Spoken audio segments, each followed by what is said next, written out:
Hello दोस्तों, पिछली video में हमने डिस्कस किया था नीति आयोग के बारे में। देखते हैं दोस्तों नीति आयोग के बारे में। आज की वीडियो में हम डिस्कस करेंगे नए क्वेश्चन। देखते हैं दोस्तों नए नीति आयोग कौन किस पद पर है, तो देख लेते हैं दोस्तों नीति आयोग के बारे में। अध्यक्ष कौन हो जाएंगे नीति आयोग के? नरेंद्र मोदी हो जाएंगे। कौन हो जाएंगे दोस्तों? अध्यक्ष कौन हो जाएंगे? नरेंद्र मोदी हो जाएंगे। और गवर्निंग काउंसिल अगर मैं पूछूं तो कौन हो जाएगा दोस्तों? मुख्यमंत्री, ठीक है। और लेफ्टिनेंट गवर्नर क्या हो जाएगा? राज्यों के जो मुख्यमंत्री है वो, और लेफ्टिनेंट है जो गवर्नर है संघ शासित क्षेत्रों के, ठीक है दोस्तों। क्षेत्रीय अगर परिषद की बात करूँ तो कौन हो जाएगा? जरूरत के आधार पर गठित, ठीक है। जरूरत के आधार पर क्षेत्रीय परिषद को चुना जाता है। मुख्यमंत्री एवं क्षेत्र के लेफ्टिनेंट गवर्नर को शामिल किया जाता है दोस्तों।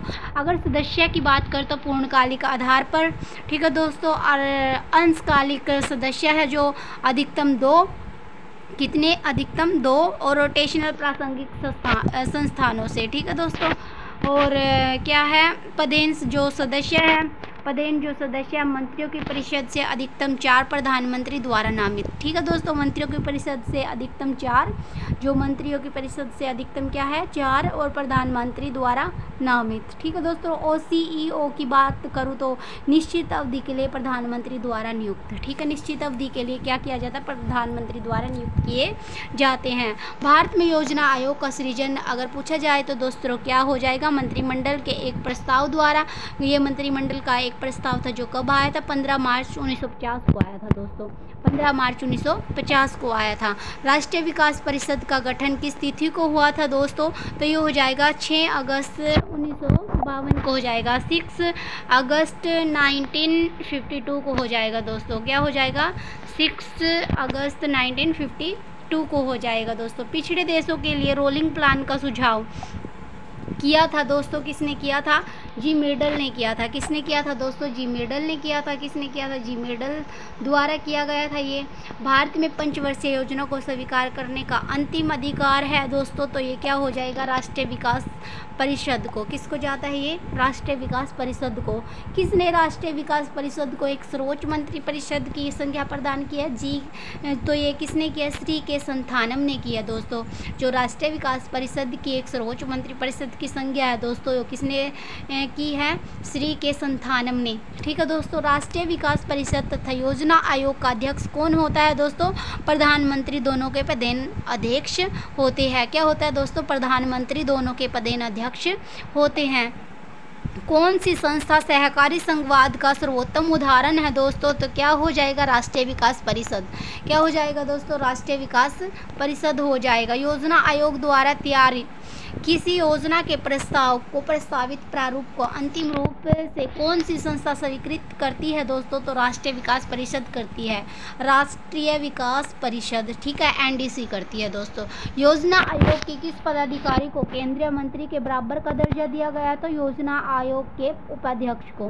किसको? योजना आयोग के उपाध्यक्ष को। हैरोल्ड डोमर जो मॉडल है वो किस पर आधारित है दोस्तों?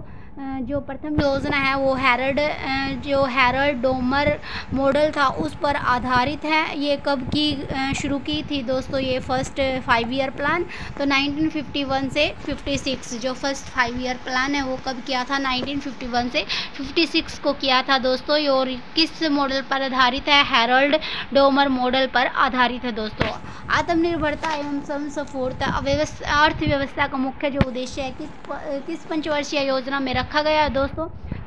तीसरी योजना में रखा गया दोस्तों। किस योजना में रखा गया दोस्तों? ये तीसरी योजना में रखा गया है। नेक्स्ट देखते हैं दोस्तों हमारी जो योजना से रिलेटेड हमारे क्वेश्चन हैं। तो ये हो जाएगा भोजन काम और उत्पादन का नारा किस पंचवर्षीय योजना का था? तो ये हो जाएगा 7वीं पंचवर्षीय योजना का, ठीक है दोस्तों।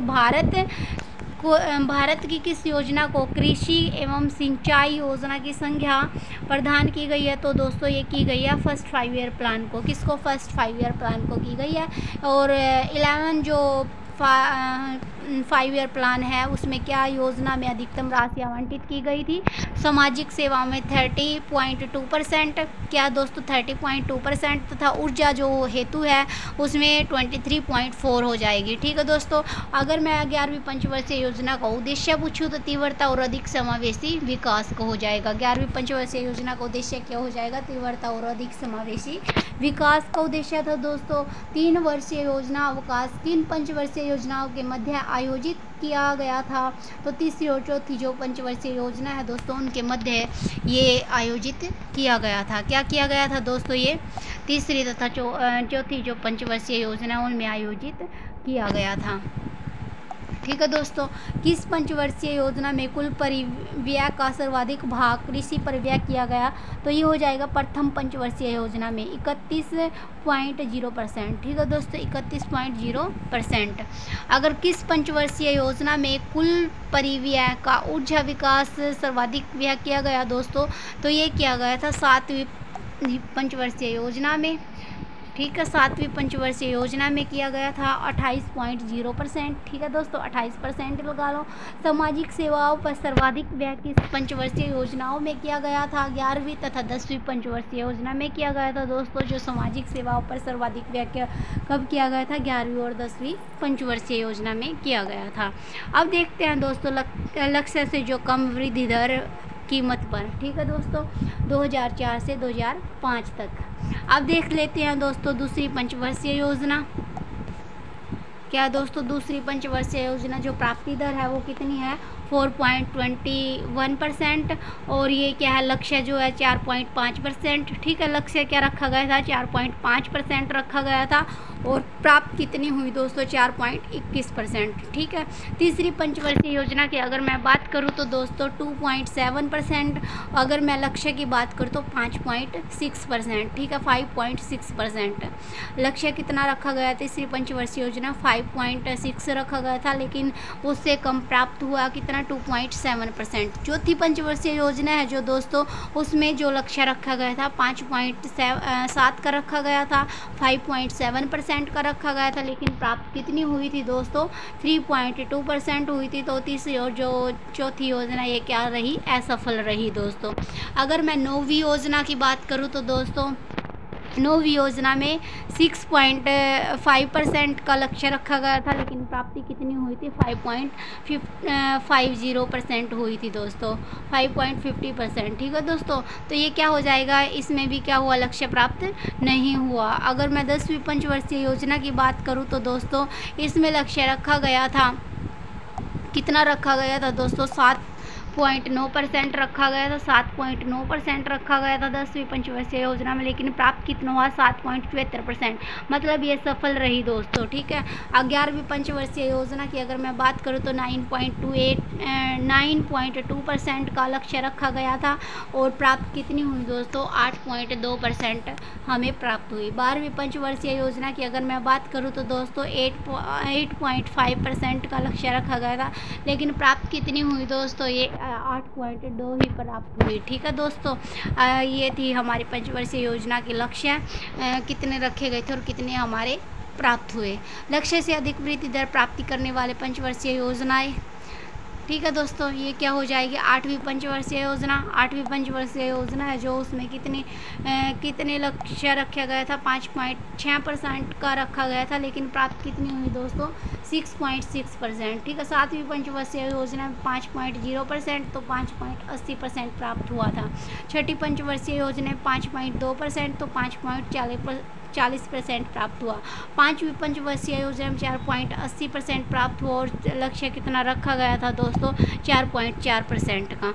योजना की अवधारणा किसने सर्वप्रथम प्रस्तुत की थी? तो ये गुन्नार मिर्डल ने अपनी पुस्तक एशियन ड्रामा में प्रस्तुत की थी दोस्तों। कब प्रस्तुत की थी दोस्तों? ये जो गुन्नार मिर्डल है उन्होंने अपनी पुस्तक एशियन ड्रामा में योजना आयोग है जो योजना की अवधारणा है प्रस्तुत की थी दोस्तों। अनवरत योजना को भारत में लागू करने के श्रेय किसे जाता है दोस्तों? ये प्रोफेसर डी.टी. लक्कड़वाला को जाता है दोस्तों। अनवरत योजना को भारत में लागू करने का श्रेय किसे प्राप्त है दोस्तों? Professor DT. लक्कड़वाला। आई होप दोस्तों ये सेशन आपको पसंद आया होगा, तो प्लीज़ वीडियो को लाइक कीजिए, शेयर कीजिए, कमेंट कीजिए। सो थैंक यू दोस्तों।